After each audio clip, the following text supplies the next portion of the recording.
तीर खाने की हवस है तो जिगर पैदा कर। तीर खाने की हवस है तो जिगर पैदा कर।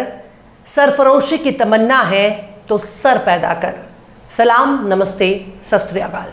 मैं हूं आपके साथ हर्षिता मिश्रा और आप देख रहे हैं टाइम्स मेल। पूरी दुनिया में शांति, अमन, भाईचारा और मानव अधिकार का सबसे बड़ा ठेकेदार अमेरिका इस वक्त अखंड भारत पर नजर गड़ाकर बैठा हुआ है। वो चाहता है कि अखंड भारत में उसके हाथ एक ऐसा इलाका लग जाए जिसे वो नया इजराइल बना सके, ताकि उसे हथियार के तौर पर इस्तेमाल करके साउथ एशिया में अपना झंडा बुलंद कर सके।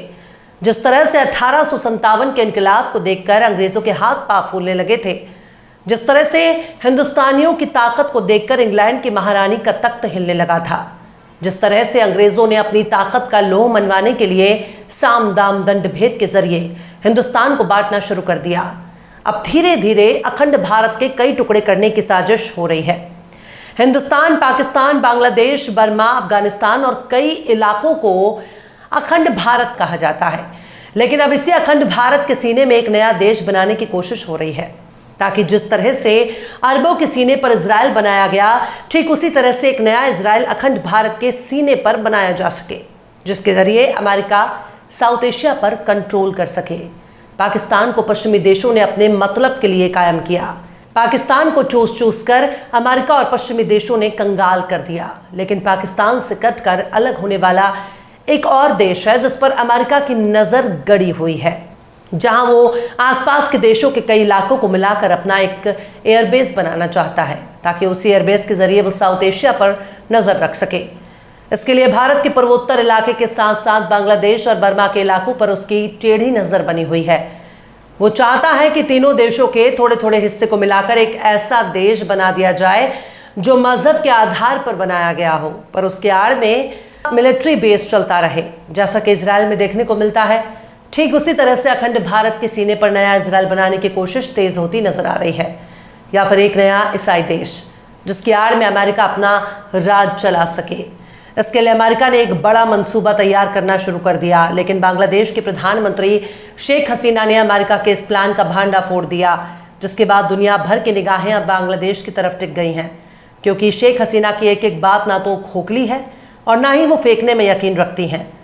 बांग्लादेश को बनाने में हमारे देश का बहुत ही बड़ा योगदान रहा है, बल्कि यूं कहें कि इंदिरा गांधी ने ही अमेरिका की तमाम धमकियों को ठोकर मारकर पाकिस्तान को टुकड़ों में बांट दिया और बांग्लादेश बना दिया। लेकिन अमेरिका की बौखलाहट अभी भी कम नहीं हुई है।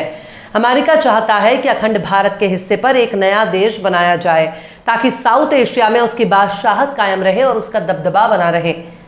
आखिर कैसे अखंड भारत के हिस्से में बंटवारा चाहता है अमेरिका? आखिर कैसे भारत, बांग्लादेश और बर्मा में आग लगाकर मजे लेना चाहता है अमेरिका? आखिर कैसे एक नया इजराइल बनाना चाहता है अमेरिका? बताएंगे आपको और भी बहुत कुछ। लेकिन आप अगर हमारे चैनल पर नए हैं और पहली बार हमारी वीडियो को देख रहे हैं, तो आप हमारे चैनल टाइम्स मेल को सब्सक्राइब कर लें, वीडियो को लाइक कर दें और बेल आइकन का नोटिफिकेशन बटन भी प्रेस कर दें, ताकि बिना देरी हमारी हर खबर आपको मिलती रहे। लौटते हैं अब खबर की तरफ।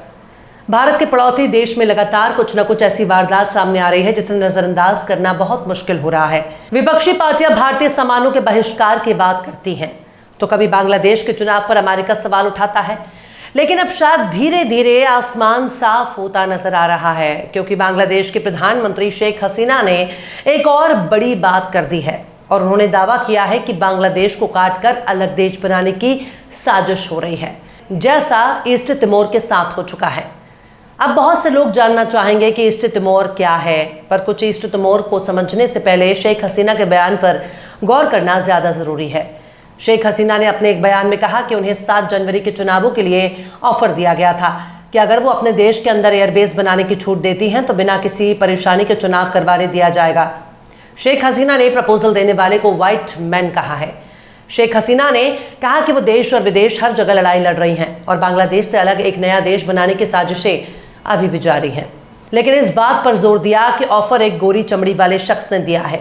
लेकिन ऐसा माना जा रहा है कि ये वही व्हाइट मैन है जिसने इमरान खान से कहा था कि रूस जाकर सही नहीं कर रहे हो, अगर ऐसा करोगे तो तुम्हारी सरकार को गिरा दिया जाएगा। धमकी दी गई थी कि अगर वो रूस गए तो उनकी सरकार गिरा दी जाएगी, और बाद में ऐसा ही हुआ। पाकिस्तान के उस वक्त के प्रधानमंत्री ने डोनाल्ड लू की चिट्ठी को हवा में लहराकर इस खुफिया राज से पर्दा हटा दिया, जिसकी वजह से उन्हें जेल जाना पड़ा, क्योंकि यह पर्दा सीक्रेट था, जिसे पब्लिक करके इमरान खान ने अपना ही नुकसान करवा लिया। लेकिन इतना तो तय हो ही गया है कि अमेरिका साउथ एशिया के देशों में सरकार के अंदर दखल दे रहा है और जब चाहे तब किसी भी देश में तख्ता पलट करवा सकता है। शेख हसीना का बयान से भी डोनाल्ड लू की बू आ रही है। ये गोरा आदमी कोई और नहीं बल्कि दक्षिण एशिया के लिए अमेरिका के डिप्लोमेट डोनाल्ड लू है, जो चाहते हैं कि अगर उनकी बात मान ली जाए तो सब कुछ निपट सकता है। उसी डोनाल्ड लू का प्रस्ताव इस वक्त शेख हसीना के पास आया है कि बांग्लादेश में जो भी उथल पुथल मची हुई है हम उससे ठीक कर सकते हैं, बशर्ते हम एक एयरबेस के लिए आइलैंड दे दीजिए। अमेरिका बांग्लादेश का सेंट मार्टिन आइलैंड हासिल करना चाहता है, लेकिन बांग्लादेश अपना आइलैंड अमेरिका को देने से मना करता आ रहा है। गौर करने वाली बात यह है कि अमेरिका अरब देशों समेत दुनिया के 80 से ज्यादा देशों में अपना एयरबेस बनाया हुआ है। इन एयरबेस की तादाद 700 से ज्यादा है। दुनिया के हर इलाके में अमेरिका का एयरबेस मौजूद है, लेकिन बंगाल की खाड़ी में एयरबेस नहीं है। ऐसे में सेंट मार्टिन आइलैंड पर अमेरिका की नजर है। अभी इसी महीने की शुरुआत में यानी मई में ही भारत के विदेश मंत्री एस जयशंकर का बयान सामने आया, जिसमें उन्होंने कहा कि अब अमेरिकी प्रभुत्व खत्म हो रहा है। इसके अलावा पिछले साल 2023 में बांग्लादेश के सांसद राशिद खान मेनन का बयान सामने आया, जिसमें उन्होंने कहा कि अमेरिका हमसे सेंट मार्टिन आइलैंड हासिल करना चाहता है। इस खबर को बांग्लादेश का मशहूर अखबार ढाका ट्रिब्यून ने भी छापा था। इस खबर के सामने आने के बाद बाकायदा अमेरिका को सफाई के लिए मजबूर होना पड़ा और बांग्लादेश के राशिद खान मेनन के इल्जाम को खारिज करना पड़ा था। लेकिन इतना समझ में तो आ रहा है कि अगर सेंट मार्टिन आइलैंड अमेरिका को नहीं मिला तो बांग्लादेश में हिंसा के जरिए एक इलाके पर कब्जा कर लेगा। शेख हसीना का इल्जाम को पूरी तरह से खारिज भी नहीं किया जा सकता, क्योंकि बांग्लादेश से सटा हुआ भारत का मिजोरम भी है, जहां पर 86% से ज्यादा क्रिश्चियन कम्युनिटी का आबादी मौजूद है। ऐसे में बांग्लादेश और म्यांमार के साथ साथ बांग्लादेश में हथियारों के दम पर अमेरिका कुछ भी करवा सकता है। इसके लिए क्रिश्चियन स्टेट बनाना सबसे जरूरी है। भारत का मणिपुर कई महीनों से अशांत है, वहां भी क्रिश्चियन आबादी मौजूद है। ऐसे में यहां पर होने वाली बेकाबू हिंसा के पीछे कहीं अमेरिका की साजिश तो नहीं? ये तमाम सवाल इस वक्त अमेरिका की तरफ इशारा कर रहे हैं। शेख हसीना ने अब चट्टोग्राम का जिक्र किया, जो बांग्लादेश का बहुत ही बड़ा बंदरगाह है, जहां से देश विदेश में आयात निर्यात होता आया। फिलहाल ये इलाका मुस्लिम बहुल है, जहां हिंदू और बौद्ध आबादी भी रहती है। पीएम के बयान के बाद आशंका बढ़ गई है कि बंदरगाह होने की वजह से देश को काटने की साजिश हो रही है। चूंकि बांग्लादेश में धर्म परिवर्तन की आज़ादी है, इसलिए भी ये डर गहरा रहा है कहीं अमेरिका यहाँ पर लोगों को धर्म परिवर्तन कराकर इष्ट तिमोर वाला कांड न कर दे। इष्ट तिमोर इंडोनेशिया का एक इलाका था जहां मजहब के आधार पर से अलग देश बना दिया जाता है। इंडोनेशिया में इष्ट तिमोर इलाके में 1975 से लेकर अगले 25 सालों में धर्म परिवर्तन हुआ। ये इतना ज्यादा था कि 90 के दशक तक ही तिमोर की 90% से ज्यादा आबादी ने मुस्लिम धर्म छोड़कर ईसाई धर्म अपना लिया। लेकिन ये मास कन्वर्सन ऐसे ही नहीं हुआ, बल्कि गरीबों की मदद की आड़ में हुआ। इष्ट तिमोर का आधिकारिक नाम तिमोर लेस्ते है। दक्षिण पूर्व एशिया में स्थित ये देश साइज में लगभग इजराइल जितना ही है। मई 2002 में यानी आज से लगभग 2 दशक पहले ही ये देश इंडोनेशिया से कटकर आज़ाद देश के तौर पर अस्तित्व में आया था।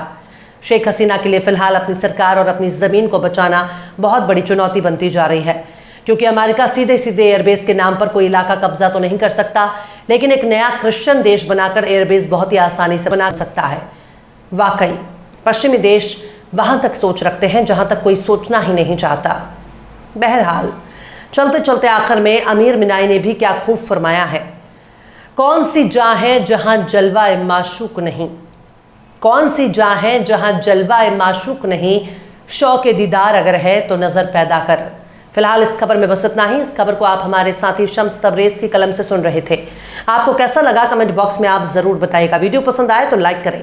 हमारे वीडियो को डाउनलोड करके सोशल मीडिया पर अपलोड करने पर यूट्यूब और फेसबुक आपको ऑटोमेटिक कॉपीराइट स्ट्राइक भेजकर यूट्यूब चैनल और फेसबुक को बंद कर सकता है। इसलिए वीडियो पसंद आए तो यूट्यूब के वीडियो लिंक को फेसबुक, ट्विटर, व्हाट्सएप पर अपने रिश्तेदार यार दोस्तों को भी शेयर करें। और बेबाक, निष्पक्ष, स्वतंत्र पत्रकारिता को सपोर्ट करने के लिए आप हमारे चैनल टाइम्स मिल को जरूर से सब्सक्राइब करें। और हाँ, बेल आइकन की घंटी वाली बटन भी आप जरूर से दबा दें, ताकि आपको हमारे आने वाले नए वीडियो की नोटिफिकेशन फौरन मिल जाए। फिर मिलते हैं किसी और वीडियो में एक नई खबर के साथ। हर्षिता मिश्रा को दीजिए इजाजत। जय हिंद। अगर अभी तक आपने हमारे चैनल टाइम्स मेल को सब्सक्राइब नहीं किया है तो जल्दी से सब्सक्राइब कर दें और बेल आइकन भी प्रेस कर दें।